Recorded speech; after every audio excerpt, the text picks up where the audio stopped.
అందరికీ నమస్తే. ఈరోజు మంచి రెసిపీ చూపిస్తున్నానండి. బచ్చలి కూర పచ్చడి చాలా బాగుంటుంది. ఇది రైస్లోకైనా రోటీలోకైనా పచ్చి ఉల్లిపాయల కాంబినేషన్తో తింటే నెయ్యి వేసుకుని తింటే చాలా ఎక్సలెంట్గా ఉంటుంది ఫ్రెండ్స్. ఒకసారి ట్రై చేయండి. ముందుగా మీరు ఆయిల్ ఒక 2-3 స్పూన్లు కళాయిలో వేసుకొని అందులో పచ్చిమిర్చి ఒక 10-15 తీసుకొని దోరగా ఫ్రై చేసుకోండి. ఇలా కొద్దిగా ఫ్రై అయిన తర్వాత దీంట్లో మనం కొద్దిగా జీలకర్ర, అలాగే కరివేపాకు, ఫ్రెష్ కరివేపాకు వేసుకోండి. అలాగే దీంట్లో కొద్దిగా చింతపండు అండి. బచ్చల కూర మనకి చప్పగా ఉంటుంది కాబట్టి కొద్దిగా చింతపండు, అలాగే అందాజ మీకు కొలతల ప్రకారం వేసుకోవచ్చండి. వెల్లుల్లిపాయలు ఒక 10-15 వేసుకోండి, ఫ్లేవర్ చాలా బాగుంటుంది. అలాగే ఒక అర స్పూన్ కంటే తక్కువగా మెంతులు. ఇవి వేసిన తర్వాత కొద్దిగా దూరగా ఫ్రై చేసుకోండి. ఇలా ఫ్రై అయిన వాటిని ఒక సపరేట్ బౌల్లో తీసుకొని చల్లారనిచ్చి మిక్సీ పట్టేసుకోవాలండి అది. ఆ తర్వాత మనం బచ్చల కూరని శుభ్రంగా కడిగి ఒక 7-8 కట్టల బచ్చల కూర అండి ఇది. మామూలుగా పెద్ద ఆకు ఉంటుంది బచ్చల కూర. ఇది మనకి ఊర్లో దొరికే బచ్చల కూర కాబట్టి చాలా టేస్ట్ బాగుంటుంది. అలాగే మీకు దొరికితే అవైలబుల్గా ఉంటే ఇలాంటి బచ్చల కూరని కూడా మీరు ట్రై చేయొచ్చు.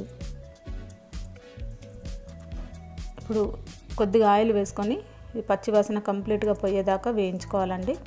ఇప్పుడు మనం ముందుగా పచ్చిమిర్చి అవన్నీ మిక్సీ వేసేసుకోవాలి ఉప్పు వేసి.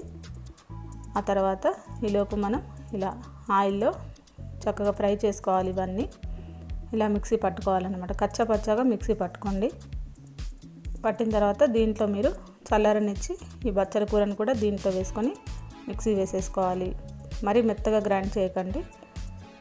ఇలా చేసిన తర్వాత పోపు వేసుకోవాలి.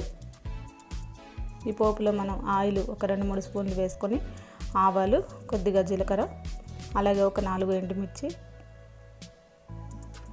దీంట్లోనే కొద్దిగా కరివేపాకు కూడా వేసుకోవచ్చండి. మళ్ళీ ఇవన్నీ కొంచెం ఫ్రై అయిన తర్వాత దీంట్లో మీరు కొద్దిగా ఇంగు వేసుకోండి. ఫ్లేవర్ చాలా బాగుంటుంది. కొద్దిగా బచ్చల కూర మనకి స్మెల్ అన్నది కొంచెం వేరేలా ఉంటుంది కాబట్టి మీరు దీంట్లో కొద్దిగా ఇంగు కూడా వేసుకుంటే టేస్ట్ అన్నది చాలా బాగుంటుంది. ఫ్లేవర్ కూడా చాలా బాగుంటుంది. ఈ మనం ముందుగా మిక్సీ పట్టుకున్న ఈ బచ్చల కూర చట్నీని దీంట్లో వేసేసుకొని ఇక మనం వేయించాల్సిన పనేం లేదండి. స్టవ్ బంద్ చేసి సర్వ్ చేసుకోవడమే. ఇది పచ్చి ఉల్లిపాయల కాంబినేషన్తో చాలా బాగుంటుంది. ఓకేనా ఫ్రెండ్స్, మీరు కూడా ఒకసారి ట్రై చేయండి. ఇది రైస్లోకైనా రోటీలోకైనా ఎక్సలెంట్ రెసిపీ అండి.